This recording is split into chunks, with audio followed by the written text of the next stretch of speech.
Assalamu alaikum. How is going on? Of course, can't complain because we are all at home and we are all safe.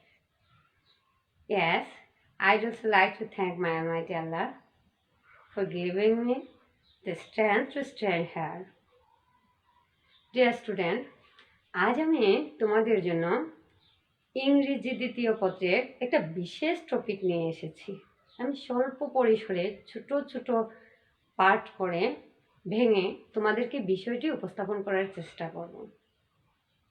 ঠিক আছে, একটু guess করতে পারো যে আমাদের টপিকটা কি হতে পারে? হ্যাঁ, আমি এটাকে বলি ইংরেজি গ্রামারের মা, তার মানে টেন্স। ঠিক আছে, এই যে যখন কোনো সেন্টেন্সে বা কোনো কথায় কখন বা কবে প্রশ্নবোধক চিহ্ন আসে, কখন কবে, কখন আমরা করেছিলাম, কখন গিয়েছিলাম, কখন যাব, এরকম কোনো প্রশ্ন আসে, তখন আমাদেরকে টেন্স বিষয়টা জানতে হয়। আমরা যে কোনো কাজ করি, সেই কাজটা কখন করি, সেই বিষয়টাই হচ্ছে টেন্স। তো আমরা জানি টেন্স কত প্রকার? হ্যাঁ, টেন্স 3 প্রকার। এই যে দেখো, আমরা জানি টেন্স, এই যে চার্টে আছে, আমরা জানি টেন্স 3 প্রকার: present tense, past tense and future tense. ঠিক আছে, বর্তমানকাল, অতীতকাল এবং ভবিষ্যৎকাল। আমরা টেন্সটাকে এই 3টা ভাগে ভাগ করে থাকি। তারপরে এই 3টা টেন্সকে আবার 4টি ভাগে ভাগ করা হয়। এই যে দেখো,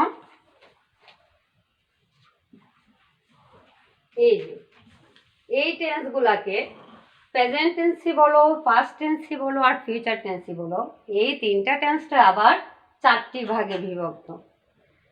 প্রেজেন্ট হলেও, পাস্ট হলেও, ফিউচার হলেও indefinite tense, continuous, perfect, perfect continuous. যদি আমরা প্রেজেন্ট টেন্স বলি তাহলে present indefinite, present continuous, present perfect, present perfect continuous. যখন আমরা ফার্স্ট টেন্সে যাব তখন first indefinite, first continuous, first perfect, first perfect continuous. যখন আমরা ফিউচারে যাব তখন future indefinite, future continuous, future perfect, future perfect continuous tense. ঠিক আছে, দেখো প্রত্যেকটা টেন্সেরই বর্তমান, অতীত, ভবিষ্যতের আবার 4টি ভাগ আছে।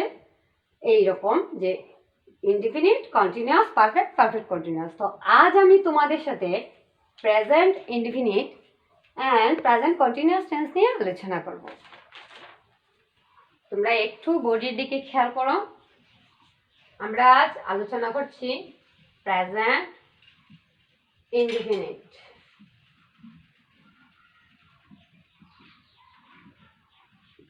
Present indefinite tense.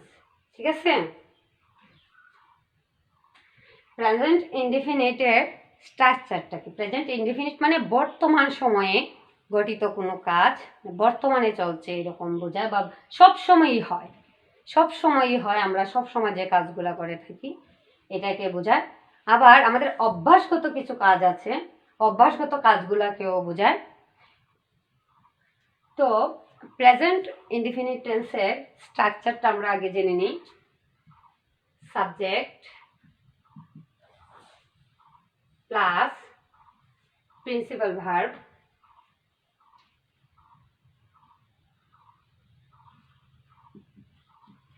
Principal verb plus object. Subject plus principal verb plus object, এই স্ট্রাকচার অনুসরণ করে আমরা প্রেজেন্ট ইনডিফিনিট টেন্সের সেন্টেন্স তৈরি করব।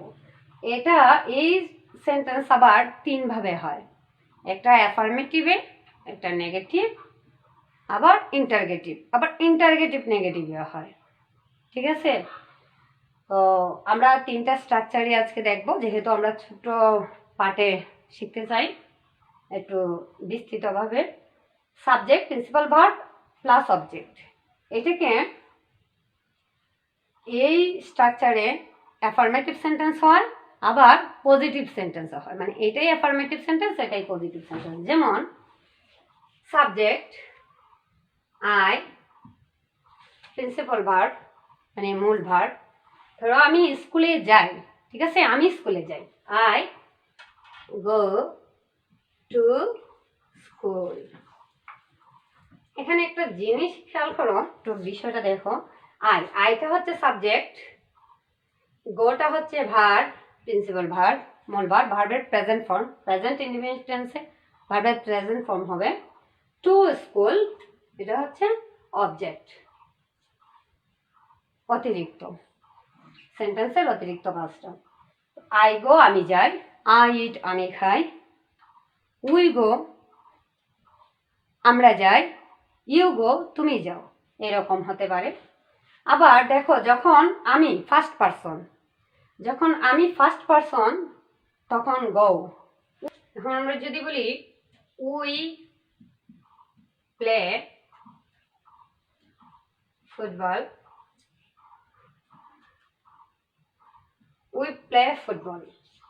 আমরা ফুটবল খেলি, ঠিক আছে। We play football, we play. যখন আমি বলবো he read a book or a novel, এখানে আইটা সাবজেক্ট, উইটা সাবজেক্ট, হিটা সাবজেক্ট। আই এর ক্ষেত্রে গো প্রিন্সিপাল ভার্ব, মূল ভার্বের প্রেজেন্ট ফর্ম হচ্ছে। উই এর সাথে প্লে, প্লেটা প্রিন্সিপাল ভার্ব, প্রেজেন্ট ফর্ম। হির সাথে রিড, রিডটাও প্রেজেন্ট ফর্মে আছে। কিন্তু এখানে একটা ব্যতিক্রমের বিষয়টা হচ্ছে যে সাবজেক্ট যখন থার্ড পারসন সিঙ্গুলার হবে, থার্ড পারসন সিঙ্গুলার যখন হবে, যেমন আমি, আই, ইউ, তুমি, সে, হি। আমি first person, you second person, ঠিক আছে, ফার্স্ট, ইউটা হচ্ছে সেকেন্ড, অ্যান্ড হিটা হচ্ছে থার্ড। হি, সি আর এনি নেম, যে কোনো নাম কিংবা হি, সি, এগুলো হচ্ছে থার্ড পারসন। সো যখন থার্ড পারসন সিঙ্গুলার হবে, একজন ব্যক্তি বোঝাবে, তখন ভার্বের সাথে এটা কিন্তু he read a book wrong. But যখন আমরা ভার্বের থার্ড পারসন হলে ভার্বের সাথে আমরা এস বা ইএস যুক্ত করব, রিডস, হি রিডস এ বুক, তখন এই সেন্টেন্সটা হবে রাইট। তার মানে তোমরা একটু নোট করে নাও যে যখন subject third person singular number হবে, তখন ভার্বের সাথে এস বা ইএস যুক্ত হবে, ঠিক আছে, এটা একটু নোট করে নাও। এবার আমি তোমাদেরকে এই প্রেজেন্ট ইনডিফিনিট টেন্সের অ্যাফার্মেটিভ, নেগেটিভ, ইন্টারোগেটিভ সেন্টেন্সগুলো তৈরি করতে একটু হেল্প করবো, ঠিক আছে। তোমরা একটু চেষ্টা করো, খাতা কলম নাও, নিজেরা একটু লিখবা, ঠিক আছে। অ্যাফার্মেটিভ,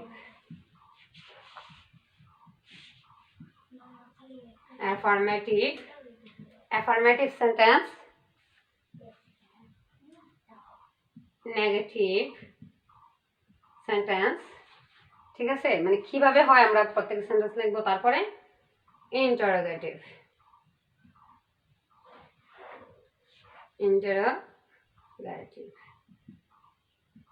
আবার নেগেটিভ ইন্টারোগেটিভও আছে একসাথে। নেগেটিভ ইন্টারোগেটিভ,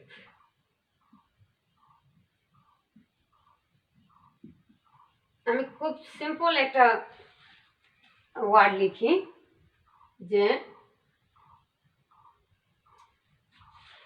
আমি টেলিভিশন দেখি, ঠিক আছে।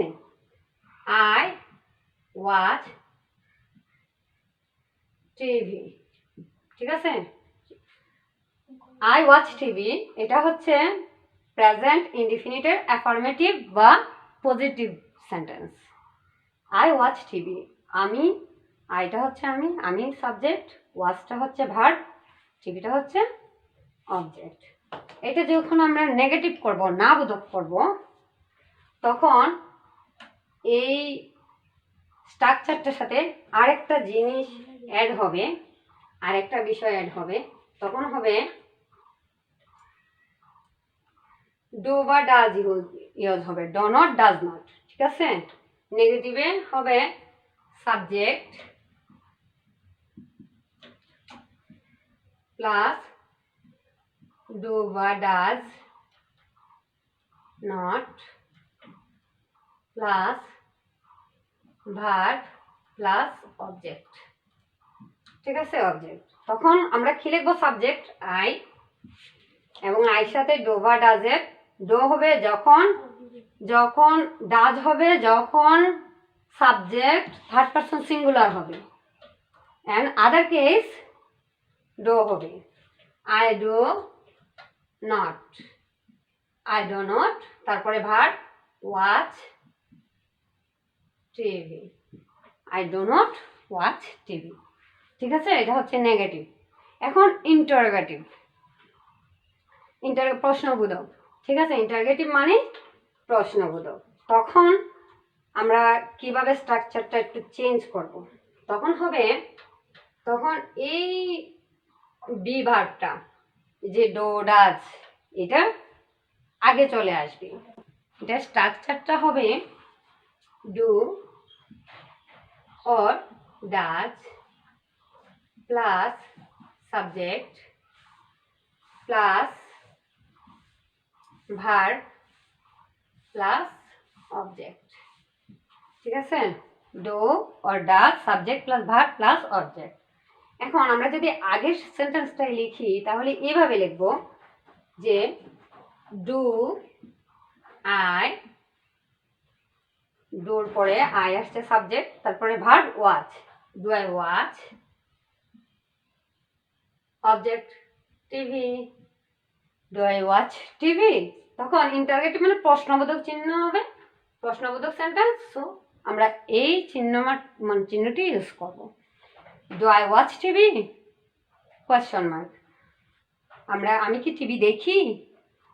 নেগেটিভ ইন্টারোগেটিভ এর ক্ষেত্রে আমরা নেগেটিভ এবং ইন্টারোগেটিভ সেন্টেন্স দুটোটাকে একত্র করব। কিভাবে? আমরা নেগেটিভে ডো নট ইউজ করেছি, বা ডাজন্ট হলে থার্ড পারসন সিঙ্গুলার হলে ডাজন্ট হবে, ডাজন্ট ইউজ করব, যেটাই করি। আবার ইন্টারোগেটিভে এই ডোটা আমরা আগে নিয়ে আসছি, তখন আমরা এই দুইটা একসাথে করে সামনে নিয়ে আসবো। স্ট্রাকচারটা হবে do or does, do or does not, do not or does not plus subject plus verb plus object যদি থাকে। ঠিক আছে, তাহলে আমরা কিভাবে লিখবো এটা? এই যে do I watch TV or I watch TV, এইভাবে ডোন্ট সংক্ষিপ্ত করে লেখে, বা do not, don't, don't subject I, don't I verb watch, don't I watch TV। তখন সেটা নেগেটিভ এবং ইন্টারোগেটিভ দুইটা একসাথে হয়ে গেল, don't I watch TV। ঠিক আছে, আমরা তাহলে আবার একটু রিভিউ করি। সাথে আছো তো? সবাই সাথে আছো? আচ্ছা, ওকে। আমাদের প্রেজেন্ট ইন্ডিভিজুয়াল টেন্সের স্ট্রাকচারটা হচ্ছে subject plus principal verb plus object. এটাকে আমরা আরও মানে এই স্ট্রাকচারটার মাধ্যমে আমরা আরও 4 ধরনের সেন্টেন্স তৈরি করতে পারবো, বা সেন্টেন্স তৈরি করতে হয়, এবং কিভাবে করতে হয় আমরা এখানে সেটাই লিখলাম এবং শিখলাম। Affirmative, negative, interrogative, negative interrogative. ঠিক আছে, তো একটু দেখো অ্যাফার্মেটিভ। অ্যাফার্মেটিভে আমরা আই ওয়াচ টিভি লিখেছি, ওইটার আবার নেগেটিভ করেছি I do not watch TV. ইন্টারোগেটিভে আবার সেম আমরা লিখেছি do I watch TV. Negative ইন্টারোগেটিভে আমরা আবার লিখেছি ডোন্ট আই ওয়াচ টিভি। ঠিক আছে, তোমরা এই স্ট্রাকচারগুলো একটু লিখে নাও। এটা এই স্ট্রাকচারটা হচ্ছে অ্যাফার্মেটিভ বা পজিটিভ সেন্টেন্সের স্ট্রাকচার। তারপরে নেগেটিভ সেন্টেন্সের স্ট্রাকচারটা এটা subject plus do or does not plus verb plus object.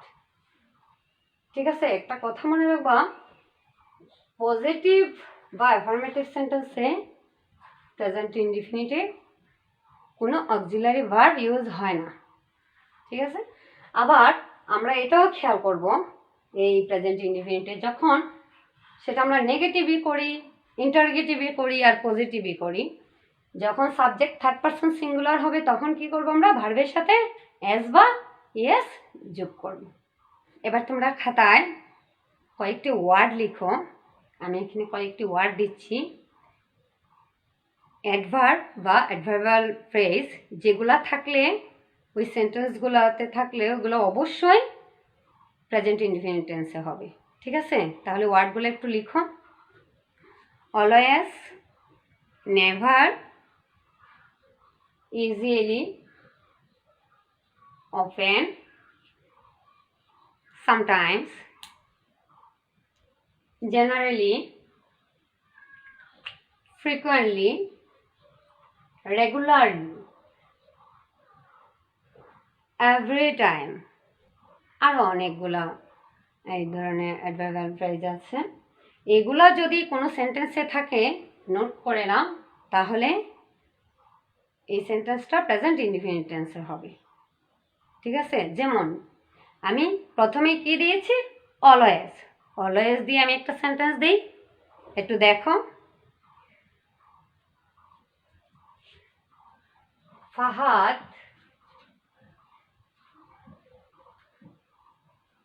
Always, ঠিক আছে, ফাহাদ অলওয়েজ কামস